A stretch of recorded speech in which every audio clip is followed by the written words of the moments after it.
Na última edição do programa Direto ao Ponto, os juristas Almir Pazianotto e Ives Gandra Martins tiveram um debate único sobre as formas como a Constituição vem sendo interpretada. Uma conversa rica que diz muito sobre o momento atual e os questionamentos à liberdade de expressão e de imprensa no Brasil. Acompanhe. Ela tem o vício da prolixidade. É uma Constituição de problemática aplicação, porque traz problemas difíceis de interpretação.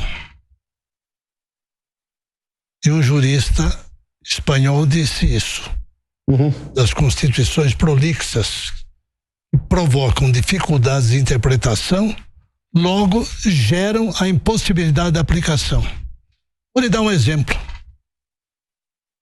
Existe algo mais errado na Constituição que considerar-se a pessoa inocente até o trânsito em julgado da sentença?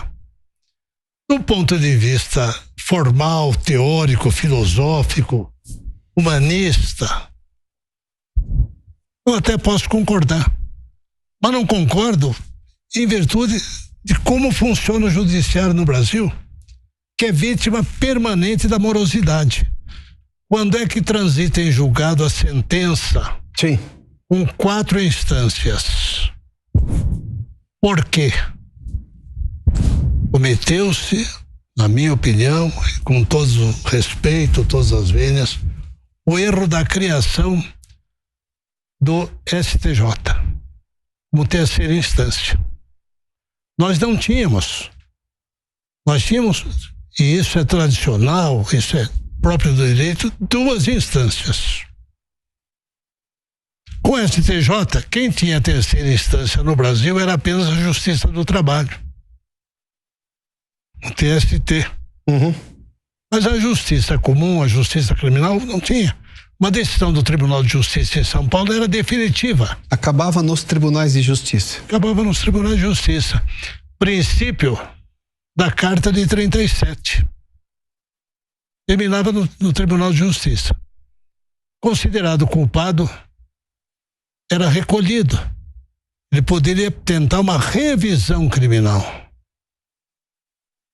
E hoje, o RESP, ou recurso especial, está à disposição. Ah, mas ele não é admitido, você tem um agravo. E ainda o recurso extraordinário. Seu advogado alega, com habilidade, a violação de dispositivo constitucional. E como tudo é constitucional, tudo acaba permitindo recurso extraordinário. É aí que o senhor acha que essa é a razão que fez com que as Cortes Superiores de Brasília ganhassem um poder maior do que, na verdade, deveriam? E em virtude do recuo Sim. do Legislativo e do Executivo, que aceitaram, entende, essa atuação imperial do Supremo Tribunal Federal, que não resistiram a isso, em nome do respeito à Suprema Corte. Mas a Suprema Corte tem à sua disposição a Constituição, porque como tudo é constitucional, tudo acaba no Supremo. Tornou-se um tribunal dotado de um imenso poder político. Essa Constituição foi emendada 126 vezes, mais 6 emendas de revisão. Sim. Uma das emendas é para aplicar o calote do precatório, com a cumplicidade óbvia do Poder Legislativo. Compreende? Então nós temos uma Constituição vítima da sua prolixidade. Isso a enfraqueceu. Nós já temos um povo pouco distante da compreensão do significado né, da Constituição, da divisão dos poderes. Não é verdade? Porque nós estamos falando da Alameda Santos, da Avenida Paulista, mas imagine esse Brasil todo aí fora, né? Onde lá no Amazonas existem tribos de indígenas que nunca foram contactadas. Então o Brasil é uma realidade extremamente múltipla, não é verdade? E esse povo esquecido do interior sabe o que é a Constituição? Mas eu vejo o seguinte, eu tenho a impressão que às vezes pode ser que eu não seja tão claro Quando eu falei que a Constituição é adiposa, é que ela tem um mundo de dispositivos sem densidade constitucional. A prolixidade da nossa Constituição é própria daquilo que representou, depois da Segunda Guerra, a criação cada vez mais de constituições maiores do que aquelas que tradicionalmente se tinha antes da Segunda Guerra. Mas há um dado, e isto, pior, porque eu tenho a impressão que é o que está preocupando a você e a todos nós. Quando se procurou a Constituição, a espinha dorsal, que eu chamo da Constituição, eu considero uma espinha dorsal muito boa. Primeiro, nós vimos um sistema que tínhamos um poder mais forte que os outros dois. Os constituintes abriram o título primeiro da Constituição, disseram: o povo é soberano. Há dois poderes apenas que representam o povo: poder legislativo e poder executivo. Sim. A organização dos poderes colocou em primeiro lugar o poder legislativo. Por quê? Porque no poder legislativo tem situação e oposição. No segundo lugar, colocou o poder executivo, porque lá eu só tenho situação, não toda a representação do povo. E em terceiro lugar, colocou o poder judiciário, que não representa o povo, representa a lei que não faz, porque quem faz é o legislativo, eventualmente o executivo, e que tem que garantir a lei. Qual foi o grande problema? Até 2002 nós nunca tivemos problema do relacionamento entre poderes. O Supremo, o meu caro amigo Pazianotto, era ministro, foi presidente do Tribunal Superior do Trabalho. O Poder Judiciário era guardião, aquele que representava a lei. A partir de 2003, o Poder Judiciário começou a ganhar uma dimensão política. Quando eu saía com ministros do Supremo, quando você saía, Pazianotto, na rua ou em congressos, e diziam: lá vai um ministro do Supremo, lá está o ministro Moreira Alves, lá está o ministro Oscar Correia.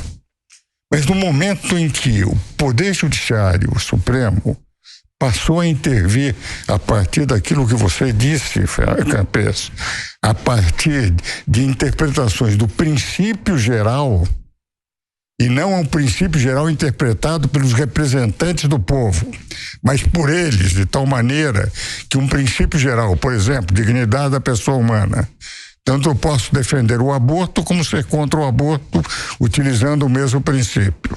No momento em que os representantes do povo aqui vão dar a interpretação daquele possível, são postos de lado, e a Suprema Corte passou a interpretar, de acordo com a sua visão, artigo 53, inviolabilidade da manifestação do parlamentar. O Zé Roberto Batóquio, que foi meu companheiro de conselho de ordem, quando o Ibrahim Abiakel trouxe para ele a redação da emenda 35, diz o seguinte: é inviolável nas manifestações, no exercício das suas funções. O Batóquio disse: mas ministro, ele era deputado, tinha sido ministro, eu estou contando isso porque foi num programa de televisão que nós fizemos justos. Ministro, se eu estiver conversando com o meu eleitor fora do Congresso Nacional, eu estou ou não no exercício das minhas funções? Vamos por quaisquer manifestações. Eu represento, não a mim, mas 10 mil, 20 mil, 50 mil, 100 mil deputados brasileiros. Então eles resolveram adotar, na emenda 35, quaisquer manifestações, sem qualquer exceção. Agora, no momento em que a Suprema Corte começa a interpretar, dizendo: não, quaisquer, menos a Lei de Segurança Nacional, porque isso viola o conceito de democracia, passa a ser um agente político também, passa a legislar. Adota uma teoria do sistema parlamentar de governo, que é a jurisprudência constitucional, em que os poderes não são nitidamente separados no parlamentarismo, e trazem para o presidencialismo, onde os poderes são nitidamente separados. E a partir daí começam a interpretar. E no momento que começaram a interpretar e dizem pode, não pode, pode fazer isso, posso prender por manifestação, um presidente pode ser inelegível, um outro cidadão pode, enfim, apesar de deputado ser preso, sem entrar em consideração das loucuras, por exemplo, que o deputado Daniel Silveira disse, que não tinha a linguagem dele, feria o decoro parlamentar, devia ser punido pelo Congresso, mas não pelo Supremo. A partir daí, os ministros passaram a ter o mesmo perfil de um político. Por isso é que às vezes saem na rua e eles são tratados como políticos. Quem é a favor aplaude, quem é contrário. Isso trouxe como consequência uma fragilização da democracia, nada obstante a qualidade dos ministros da Suprema Corte, porque eles vestiram-se de uma outra roupa, trazendo a jurisprudência constitucional, que é uma doutrina de sistema parlamentar de governo, para dizer que eles podem interpretar por princípios gerais. Exato. Então, a partir daí, eles superaram